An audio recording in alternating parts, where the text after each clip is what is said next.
अखन अहाँ सब सुन रहल छी अमजन म्यूजिक की शानदार प्रस्तुति।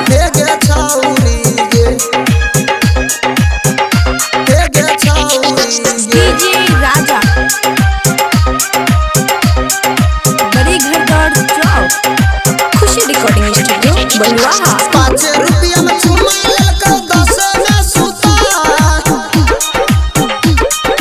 5 रुपया में चुमा लेलको 10 में सुता किया गेला मकई खेत में किया गेला मकई खेत में छौरा लेला तो फसा हे गे छौरी गे देले माई बाप के इज्जत डूबा हे गे छौरी गे देले माई बाप के इज्जत डूबा हे गे छौरी गे हे गे छौरी गे। हाय डीजे राजा बड़ी घर दौड़ चौक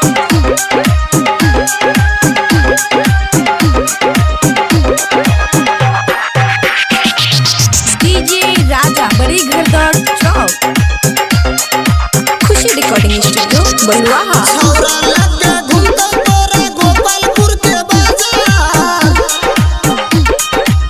छौरा लगे घूमता तोरा गोपालपुर के बाजार ये गेले मकई खेत में छौरा लेला तो फसा हे गे छौरी गे देले माई बाप के इज्जत डूबा हे गे छौरी देले माई बाप के इज्जत डूबा हे गे छौरी गे देले माई बाप के इज्जत डूबा हे गे छौरी हे गे छौरी गे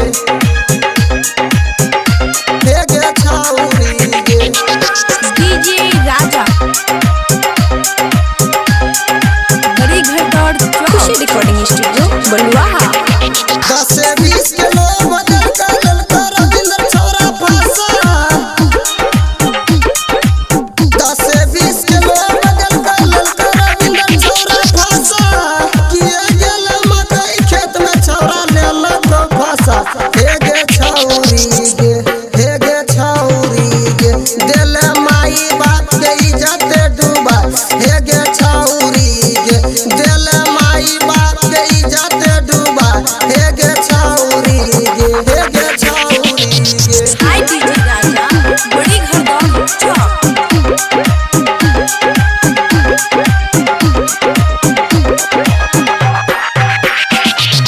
डीजे राजा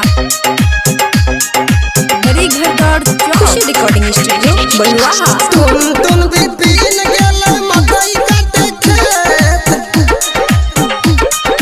तुम भी पीन गेले मकई काटे खेत तोरा देखलो